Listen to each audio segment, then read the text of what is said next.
Dan selamat pagi semua. Kita mulakan dengan bacaan Al-Fatihah. Bismillahirrahmanirrahim.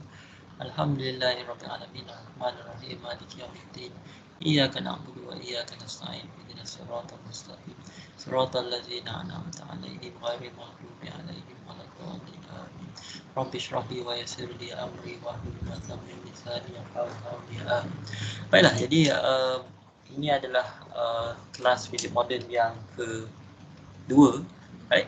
Yang kedua, dan pada hari ini kita akan menyambung perbincangan kita pada hari Rabu baru-baru ini. Pada hari Rabu baru-baru ini kita telah melihat apa itu fizik, apa yang dikaji dalam bidang fizik, dan juga apa cabang-cabang ilmu fizik. Right? Jadi pada hari ini kita ingin melihat apa yang membezakan di antara fizik klasik dan fizik moden. Right? Jadi kita dah mula menelusuri sejarah perkembangan bidang fizik itu pada hari Rabu. Jadi kita dalam kelas hari ini kita nak tengoklah apa sebenarnya yang kita maksudkan dengan fizik moden itu. Sebelum itu, saya sedang paparkan di skrin sekarang ni. This is another meme that I discovered the other day. I thought this is quite clever. Ia menunjukkan dua gambar. Gambar sebelah gambar ni gambar apa, dashboard kereta, kemudian ada steering, kemudian di bawah tu ada pedal untuk apa, untuk gas dan juga untuk brake kan. Dan di dalam gambar yang sebelah kiri tu ialah steering, lepas tu bawah yang pedal belah kanan tu adalah gas, kemudian pedal belah kiri tu adalah brake. Right? Jadi itu apa yang orang biasa akan lihat bila kita tengok dashboard kereta tu.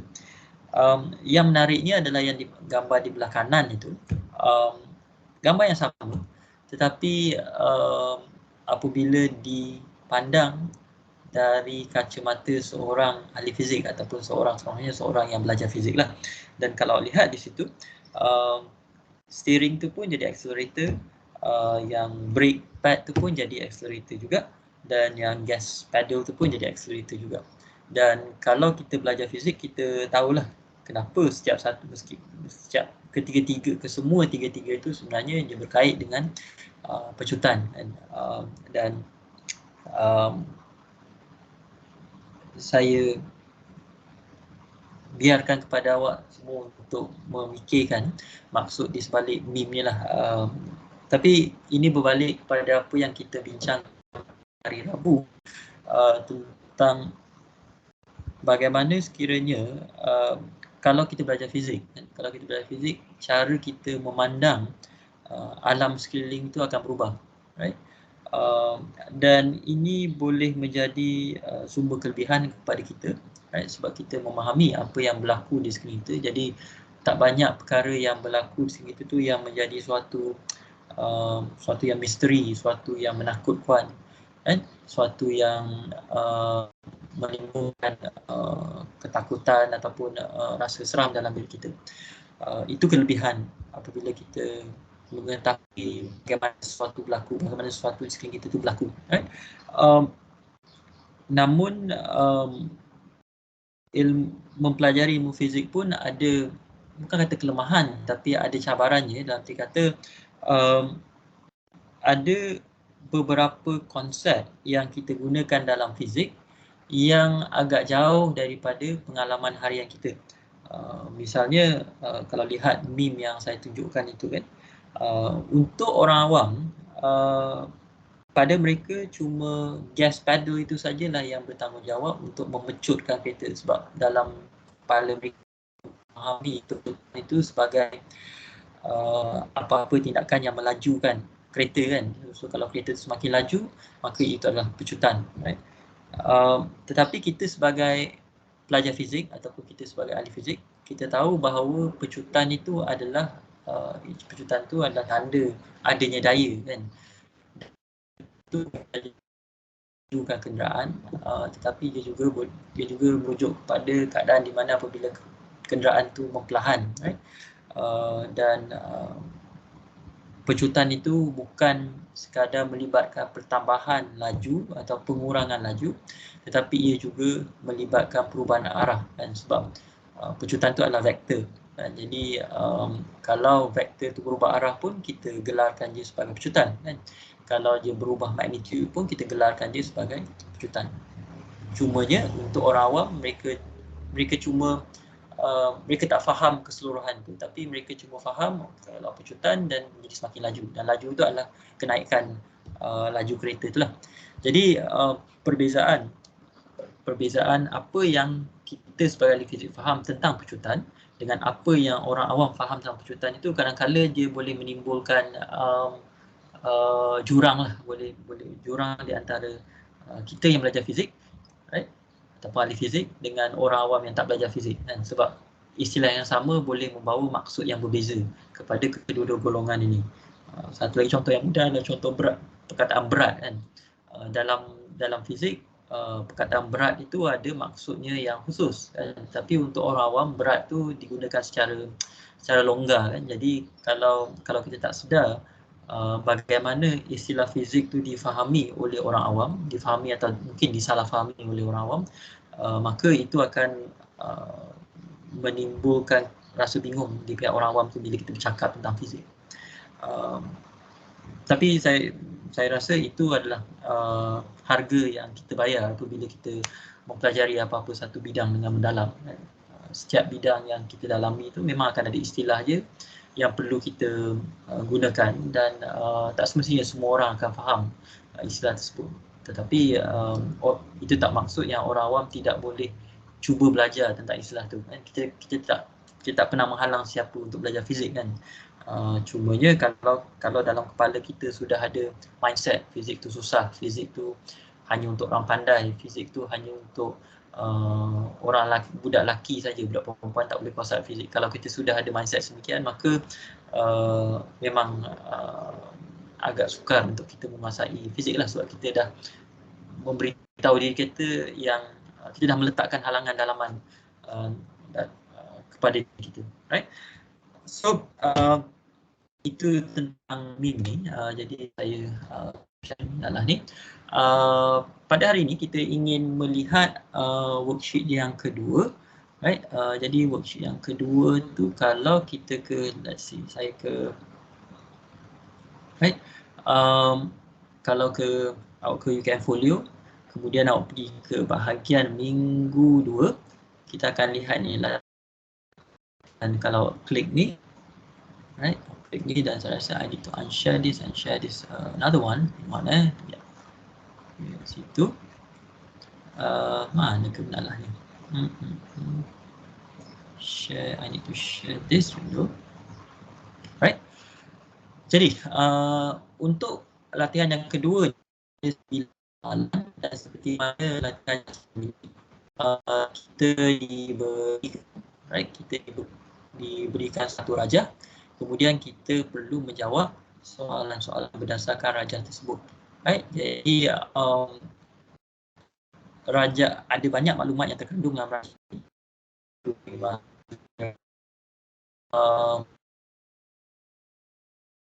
Sampaikan nak baca rajah ni pun ada teknik.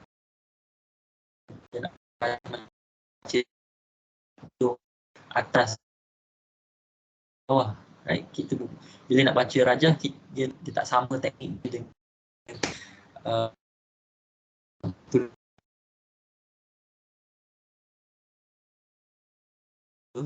tajuknya, dan tajuknya ditulis di sini dalam kotak yang dalam ruangan warna putih ni.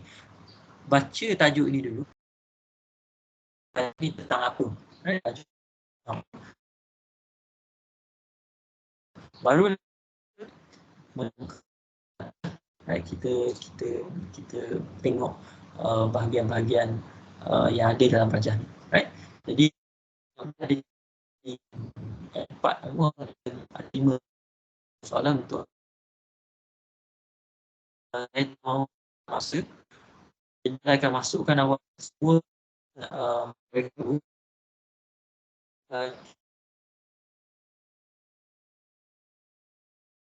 ke 5, right? kelas 10 saya beri sampai 11 jadi buat apa sebenarnya sudah pilih kurang, right? Jadi masukkan awal sama dulu, kita kurang.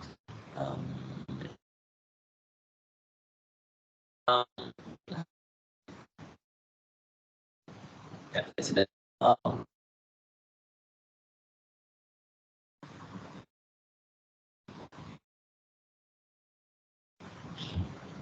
Okey, jadi saya akan memasukkan awak ke dalam breakout room masing-masing. Kemudian awak boleh mulakan pencahayaan soalan 1 sampai soalan 5, right? Kemudian kita akan rumuskan, saya akan rumuskan apa yang kita dah bincangkan, right? Kemudian saya nak komen sedikit tentang tugasan yang pertama nanti. Okay. Jadi itu rancangan kita lah untuk hari ini. Okey, jadi selamat berbincang.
kedai lah.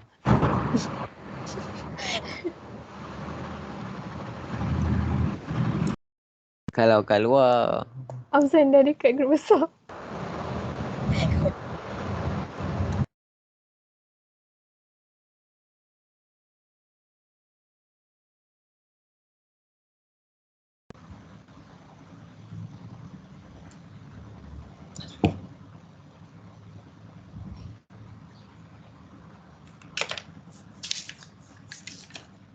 Baiklah, selamat kembali ke Bilik Besar. Jadi kita tunggu semua orang masuk dulu, kemudian baru kita sambung pembincangan kita.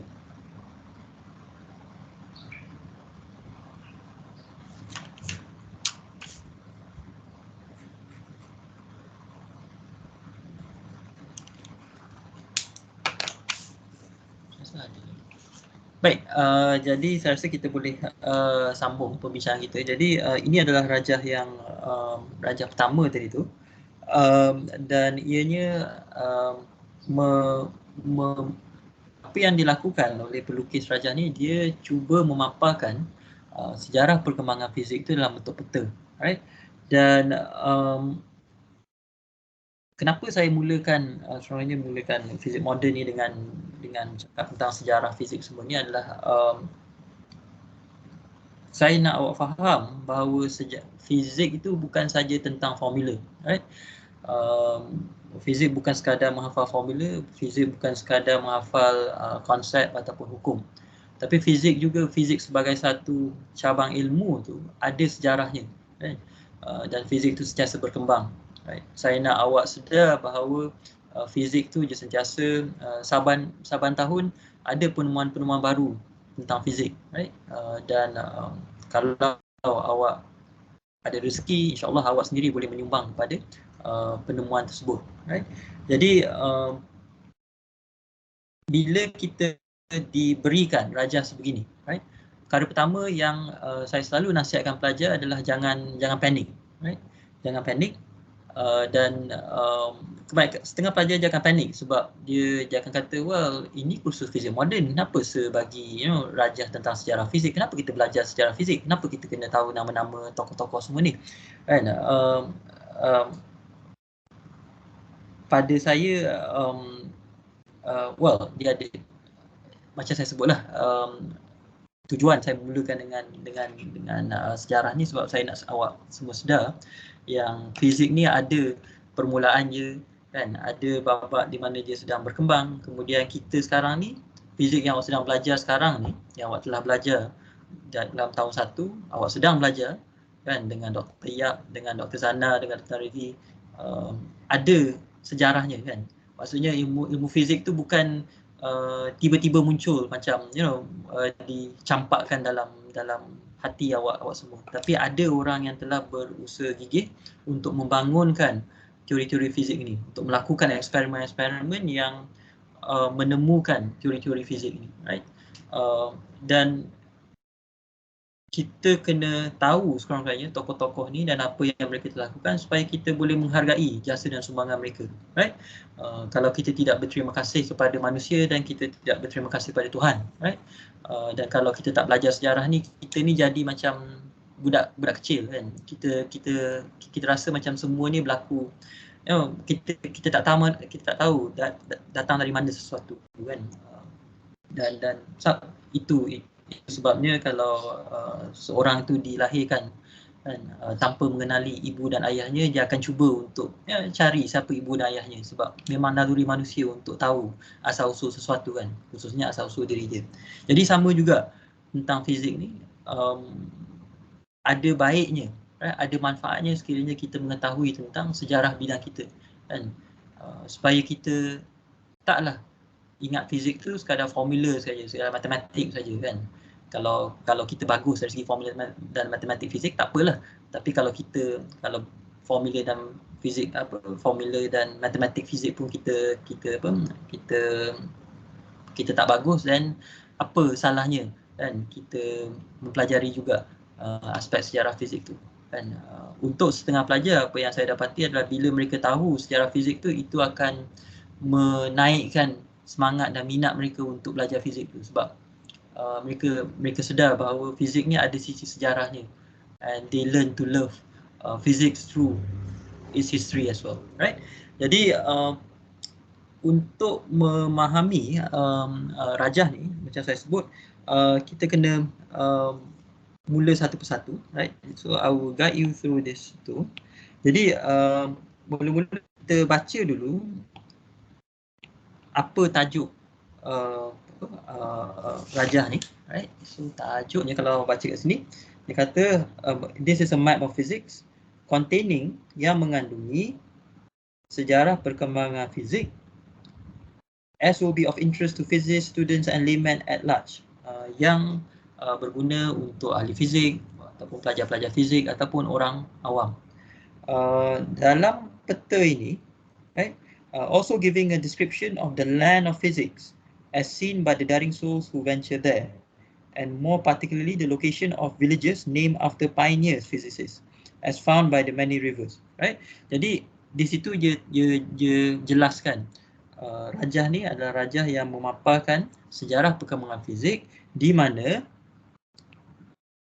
ia ada kawasan darat dan ada sungai dan lautnya, dan di darat itu ada kampung-kampung yang dinamakan selepas ahli fizik, right? So semua nama-nama ni, ini umpama kampung lah kiranya, right?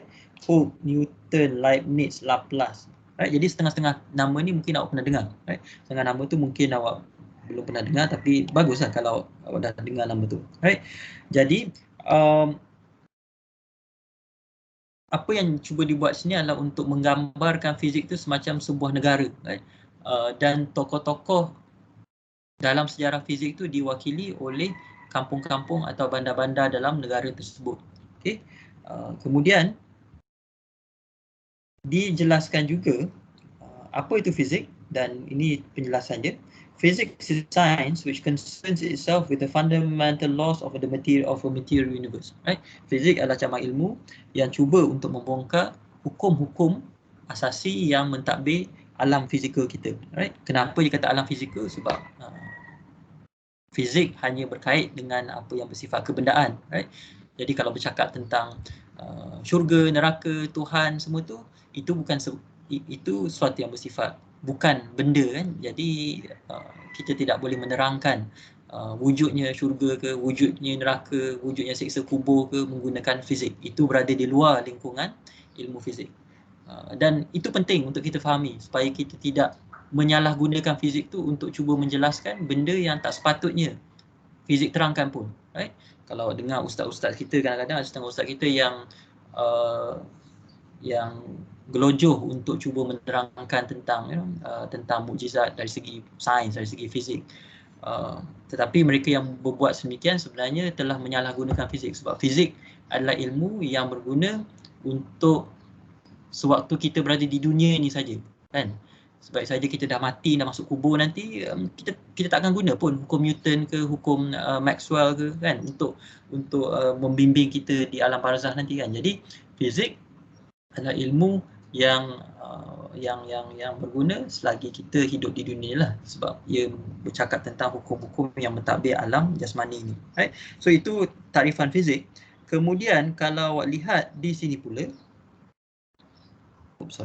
lihat di sini ada dijelaskan macam mana sejarah fizik tu telah dibahagikan kepada 4 babak, right? Ada 4 babak. Babak yang pertama daripada zaman terawal sehinggalah 1550, right? Babak pertama sejarah fizik, right? Kemudian babak yang kedua adalah yang ini, daripada 1550 sehingga ini mungkin 1600, kalau rasa 1600 ke 1800 atau, right? So ini babak kedua. Kemudian babak ketiga daripada 1600 sampai ke 1900. Kemudian babak yang keempat daripada 1900 sehinggalah zaman sekarang. Dan kalau awak lihat, pembabakan sejarah fizik ni sama dengan apa yang kita lihat pada hari Rabu lepas, right? Jadi bila kita belajar sejarah fizik, ini cara kita membahagikan sejarah fizik yang panjang itu kepada beberapa babak lah, right? Dan setiap babak tu adalah dia punya watak-watak je, ada je punya tokoh-tokoh je. Okay? Jadi kalau kita ambil satu contoh kan, kita gunakan dengan, kita ambil contoh mechanics lah katakan, right? Mechanics sebab awak semua biasa dengan mechanics kan. Kalau lihat, kita mula mechanics bermula daripada bucu atas kiri, kemudian antara tokoh yang pertama Pythagoras, right?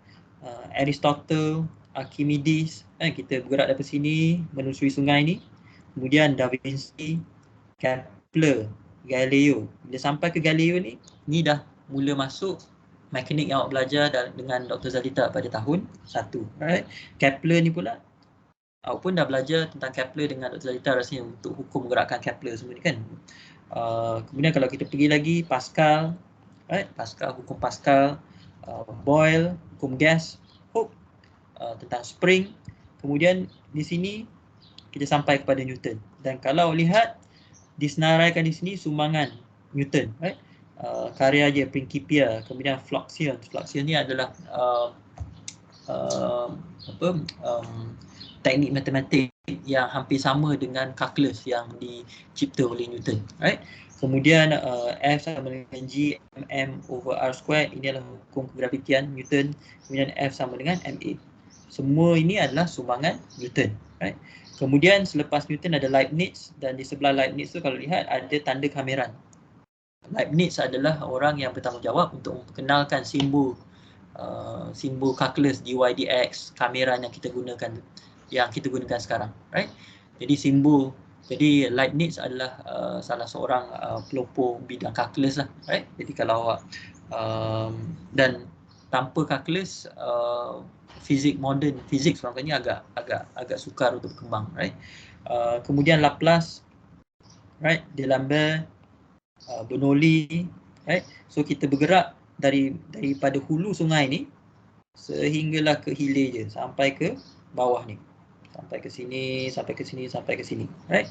Dan kalau lihat tokoh-tokoh je bila kita bergerak daripada hulu ke hilir, tokoh je menjadi semakin moden lah kiranya, semakin dekat dengan zaman kita, right?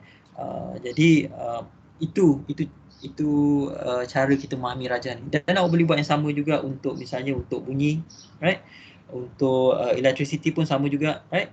Kalau elektrik mula dari sini, awak akan jumpa Coulomb, Volta, Ampere, Faraday, Kirchhoff, right? Röntgen, Hertz. Jadi semua inilah adalah tokoh-tokoh yang namanya mungkin awak pernah dengar bila awak belajar tentang hukum Faraday ataupun tentang volt kan, tentang hukum Coulomb kan. Jadi dari satu segi, apa yang dipaparkan pada rajah ni dia bukanlah suatu yang tersangat baru untuk awak, sebab awak pernah dengar nama-nama ni. Cuma apa yang bagus tentang rajah ni, dia meletakkan semua nama-nama tu dalam satu rajah supaya awak tahu, Coulomb ni dia hidup zaman bila, sumbangannya apa, dalam bidang apa, right? Jadi peta ini berguna untuk menyusun kembali fakta-fakta yang awak telah pelajari tentang tokoh-tokoh fizik ni, right? So dan bahagian yang paling relevan sebenarnya untuk fizik moden adalah ini, yang bahagian atas ni kalau lihat, ni di mana dia menyenaraikan apa yang dimaksudkan dengan fizik moden. So fizik moden merujuk kepada fizik yang dibangunkan daripada tahun 1900 sehingga zaman sekarang. Dan antara perkara-perkara yang dikaji dalam fizik moden, pertamanya adalah tentang elektron. Kemudian awak kena ingat yang pada zaman di antara 1900 sampai sekitar 1900 tu, elektron baru saja ditemui, right? Elektron sebagai zarah tu baru saja ditemui pada awal abad ke-20. Kemudian sinar X oleh Röntgen, right? Kemudian mekanik kuantum, kereaktifan, keradioaktifan, right? Jadi keradioaktifan sinar alfa, beta dan gamma yang awak telah belajar waktu sekolah tu, itu semua berlaku 1900 sampai dah sekarang, right? Kemudian tentang struktur atom, right? Jadi antara benda yang cutting edge, benda yang terkini pada tahun 1939. Sebab 1939 adalah tahun di mana peta ni dihasilkan. Antara benda yang cutting edge pada tahun 1939 adalah penerokaan struktur atom. Right? Ahli fizik mula membongkar struktur atom. Right? Diorang baru temukan elektron, diorang baru temukan nukleus, diorang baru tahu macam mana nukleus tu dia terdiri daripada proton dan neutron, right? Dan macam mana elektron tu mengorbit nukleus, right? Jadi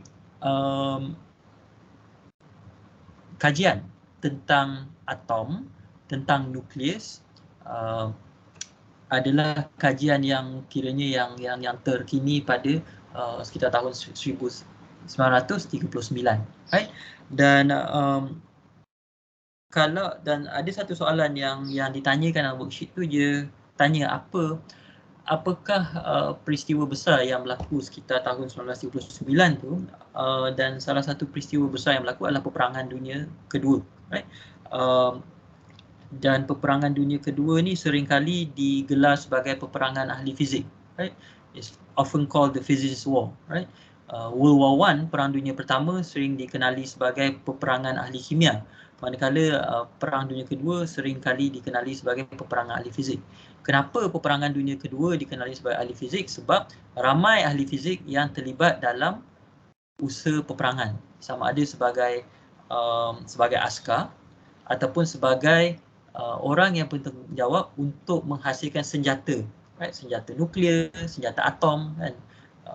Bom nuklear yang dijatuhkan di atas kota Hiroshima dan Nagasaki itu tidak mungkin terhasil tanpa kerjasama ahli fizik, right? Jadi sama ada kita suka ataupun tidak, ilmu fizik tu kiranya kita terlibat dengan apa yang berlaku pada peperangan dunia kedua lah, right? Jadi ahli fizik perlu sedar tanggungjawab itu, right? Sebab itulah bila kita belajar fizik, kan, kita belajar sains khususnya, kita kena tahu juga tentang sejarah supaya kita tahu supaya kita tahu bagaimana bidang kita tu telah digunakan ataupun telah disalahgunakan, right? Bila kita tahu bagaimana bidang kita telah disalahgunakan sebelum ni, maka kita sebagai ahli fizik yang muda ni, pelajar fizik muda, maka kita boleh berwaspada, kita boleh memastikan ilmu fizik yang awak pelajari sekarang ni tidak akan disalahgunakan untuk tujuan-tujuan peperangan, tujuan-tujuan yang mencederakan orang lain, kan? Tujuan yang merosakkan alam sekitar, right? Apa guna kita menjadi seorang berilmu tetapi ilmu kita tu akhirnya membunuh orang, akhirnya merosakkan alam sekitar, kan? Jadi itu antara sebabnya kita kena belajar sejarah bidang kita. Bukan saja kita nak tahu dari mana bidang kita tu datang, tapi bagaimana ilmu yang kita pelajari ini boleh digunakan, boleh dihalakan untuk tujuan yang baik, right? Kalau kita tak belajar sejarah, maka kita akan anggap kita takkan tahu tentang benda-benda ni, dan kita akan mudah dimanipulasi, mudah menyalahgunakan. Kalau orang salah gunakan ilmu fizik pun kita takkan tahu, kan, dan kita tak boleh halang orang tu sebab kita tak tahu, kan. Dan akhirnya kita akan jadi orang yang in a way orang yang bodoh lah kiranya, meskipun kita tahu fizik tapi kita tak tahu macam mana nak menghalakan fizik tu ke tujuan yang betul, kan. Dia seolah-olah kita diberikan pisau tapi kita tak tahu pisau tu nak guna untuk bunuh orang ke, nak tikam orang ke, ataupun nak potong sayur kat dapur, kan. Jadi fizik tu macam pisau lah kiranya, right? Dan kita kena tahu ilmu fizik ni kita nak gunakan untuk kebaikan ataupun keburukan, dan salah satu cara untuk mengetahui apa kebaikan, keburukan semua ni adalah dengan mempelajari sejarah, right? Sejarah bidang itu sendiri. Okay? Jadi rajah ni kita akan rujuk dari masa ke masa, right? Cuma saya tunjukkan sepintas lalu kali ni supaya awak ada gambaran kasar tentang rajah ni lah, right? Jadi kita lihat sepintas lalu worksheet yang kedua tu, saya just go very quickly untuk yang worksheet yang kedua tu. I think it's this one. Share, hang on, to make sure that I'm sharing the right tu, right? Okay. Jadi untuk soalan yang pertama, dia kata dia minta kita untuk menyenaraikan cabang-cabang fizik. So cabang-cabang fizik ni ialah mekanik, bunyi, cahaya elektrik, cahaya, kemagnetan, right? Dan semua dan haba semua, right? Kemudian soalan yang kedua, dia tanya, pada pandangan awak bagaimanakah cabang-cabang fizik ini dikelaskan, dan apa yang membezakan satu cabang fizik dengan cabang fizik yang lain? Dan kalau korang tengok, apa yang membezakan satu cabang fizik dengan cabang fizik yang lain adalah fenomena yang kita kaji, right? Dalam mekanik kita mengkaji tentang gerakan, right? Dalam elektrik kita mengkaji tentang cas dan aliran cas, kan? Dalam kemagnetan kita mengkaji tentang bahan-bahan yang bermagnet, kan? Dalam optik kita mengkaji tentang cahaya. Jadi cabang-cabang fizik itu dibahagikan mengikut objek yang dikaji, apa yang dikaji, right? So the branches of physics are organized, are arranged or classified according to what is being studied, right? Dalam mekanik kita tak belajar tentang cahaya, kan? Dalam termodinamik kita tak belajar tentang elektrik, kan? Jadi setiap satu cabang-cabang ni dibahagikan mengikut apa yang dikaji, right? Ni soalan nombor 3 ni saya dah jawab tadi. Satu perkara yang berlaku adalah peperangan dunia yang kedua, right? Dan kalau awak Google, awak boleh cari World War II and physicists, dan adalah banyak dokumentari yang menceritakan macam mana ahli fizik terlibat dalam peperangan dunia yang kedua, dan itu menimbulkan isu persoalan-persoalan etika dan moral. Patutkah seorang ahli fizik menggunakan ilmunya untuk membuat senjata misalnya, kan? Kalau awak diminta oleh kerajaan Malaysia untuk menggunakan ilmu fizik yang awak belajar hari ini untuk membina senjata untuk negara kita, kan? Adakah awak patut menerima jawatan tersebut, kan? Should you accept kalau ada if you are asked to design a weapon, right? Kalau diminta untuk mereka bentuk sebuah senjata berdasarkan ilmu fizik yang awak pelajari, adakah bermoral untuk awak melakukan sedemikian? Benda-benda ni kita bincangkan, sekarang ni saya bincangkan dalam kursus STPD saya lah, etika sains tu. Kita ada bincangkan tentang sama ada beretika ataupun tidak untuk ahli fizik buat macam tu. Tapi memadai untuk awak tahu bahawa peperangan dunia kedua tu banyak melibatkan ahli fizik, right? Kemudian soalan nombor 4, what was the cutting edge physics in 1939? Where is it drawn in the image above? Jadi kalau awak tengok dalam rajah ni, cabang fizik yang terkini dilukis di bahagian bucu bawah kanan di sini, right? Sebab kalau kita lihat semua tokoh-tokoh yang di bahagian kanan bawah ni semuanya yang baru-baru, right? Semua yang baru-baru. Dan kalau lihat pembabakan kat sini kata modern physics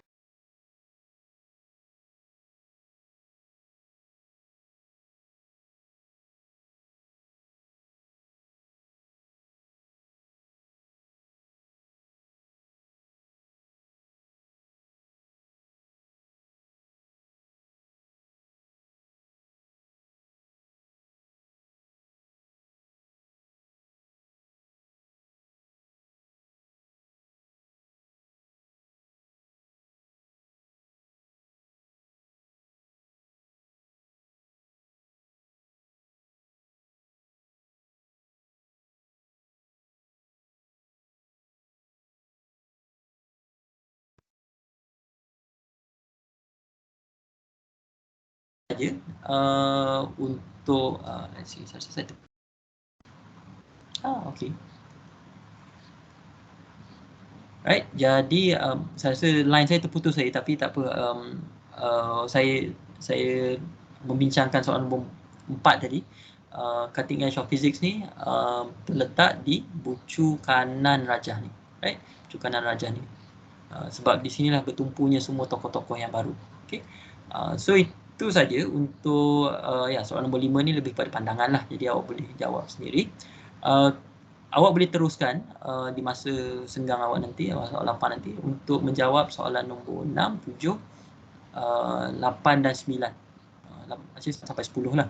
Dan untuk soalan ni awak perlu gunakan rajah figure 2 ni. Manakala untuk soalan 2, soalan terakhir ni awak perlu menonton video ni. Right? Jadi itu saja saya rasa untuk kelas hari ini.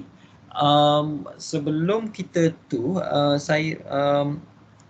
untuk tugasan yang pertama, Alright, untuk tugasan yang pertama mungkin mudah kalau saya terangkan berdasarkan ni ya. Let's see, I need to share another screen.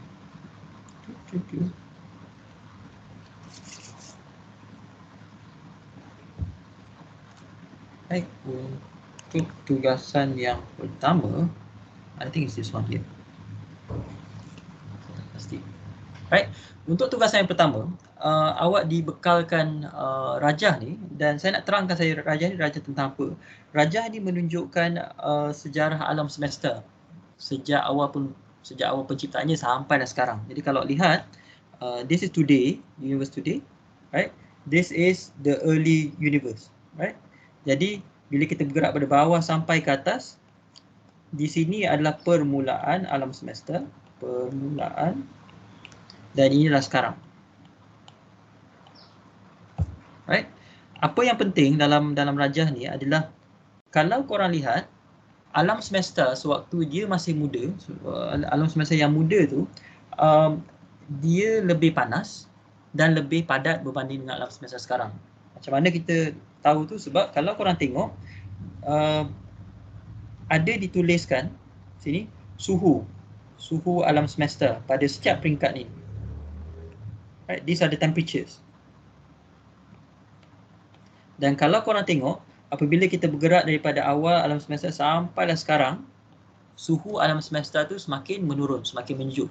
Jadi yang penting untuk awak ketahui adalah alam semesta sewaktu ia masih muda lebih panas suhunya berbanding dengan sekarang. Itu perkara yang pertama. Perkara yang kedua yang awak kena ketahui adalah alam semesta sewaktu ia masih muda, ianya lebih tumpat. Dan macam mana kita tahu tu? Sebab ada maklumat tentang, ada maklumat tentang ketumpatan. Right? Ini 10 kuasa 95 gram per sentimeter padu. So ini adalah maklumat tentang ketumpatan alam semesta. Right? Dan kalau awak lihat, kalau awak bandingkan dia punya angka-angka je, right? Alam semesta yang masih muda, sewaktu ia masih muda, lebih panas, right? Jauh lebih panas dan jauh lebih tumpat berbanding dengan alam semesta yang sekarang. Right? Itu berarti kalau kita boleh undur masa ke detik permulaan alam semesta ni bermula daripada keadaan yang tersangat panas dan tersangat tumpat. Kemudian alam semesta itu berkembang dan dia menjadi semakin sejuk dan menjadi semakin kurang tumpat lah, dan membentuk bintang dan galaksi dan planet dan kita lah. Right? Jadi apa yang awak perlu lakukan untuk tugasan satu adalah berdasarkan rajah ni, right? Awak diminta untuk menghuraikan apakah kepentingan fizik moden, yakni teori kerelatifan Einstein dan juga fizik kuantum untuk menerangkan asal-usul alam semesta. Right? Jadi kalau awak lihat teori fizik yang kita ada sekarang membolehkan kita untuk mengetahui alam semesta sehingga detik 10 kuasa negatif 43 saat, right? Sejak ia bermula, right? Jadi teori fizik yang kita ada sekarang ni sangat berkuasa sehingga kan kita bukan saja boleh mengetahui apa yang berlaku sesaat selepas alam semesta dicipta, tapi kita boleh mengetahui apa yang berlaku kepada alam semesta 1/10 kuasa 43 saat selepas alam semesta diciptakan. Itu tanda kecanggihan teori fizik kita sekarang, sehingga kita boleh memutar balik masa dan lihat apa keadaan alam semesta sebaik selepas ia dicipta. Dan itu saya rasa itu adalah tanda keunggulan akal fikiran manusia yang telah dikurniakan oleh Tuhan. Right? Betapa hebatnya akal fikiran kita sehingga kan kita boleh membangunkan teori fizik yang membolehkan kita untuk mengetahui bukan saja apa yang berlaku apabila alam semesta berusia 1 saat, tapi apa yang berlaku pada alam semesta 1/10 kuasa 43 saat selepas ia dicipta. Right? Dan bukannya saja kita boleh susun pula sejarah asal-usul alam semesta tu kan, sewaktu dia masih bayi macam mana, sewaktu dia masih dah remaja macam mana, sewaktu dia dewasa macam mana, right? Jadi ini pada saya ini antara keseronokan dan kemanisan bila kita belajar fizik, bila kita belajar sains. Kita bukan saja boleh tahu apa yang sedang berlaku, tapi kita boleh tahu apa yang telah berlaku dan apa yang akan berlaku kan? Dan itu bermaksud kita sebagai manusia boleh meramal apa yang akan berlaku dan boleh mengingat semula apa yang telah berlaku, dan itu satu kebolehan yang barangkali di antara semua makhluk ciptaan Tuhan, hanya manusia saja yang mempunyai kemampuan sedemikian, dan itu disebabkan oleh kita dikurniakan akal fikiran, right? Jadi mungkin saya akan kongsikan juga beberapa buah video yang menceritakan tentang asal-usul alam semesta ni supaya awak ada gambaran yang lebih jelas, supaya boleh menjawab tugasan satu tu dengan lebih baik.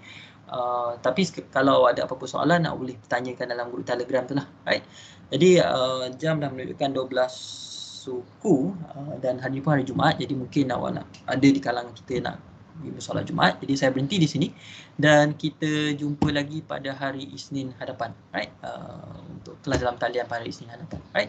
Jadi selamat menunaikan solat Jumaat untuk mereka yang solat Jumaat, selamat berpuasa, selamat tengah hari dan assalamualaikum. Waalaikumsalam. Terima kasih, Terima kasih Sir. semua. Terima kasih Doktor. Terima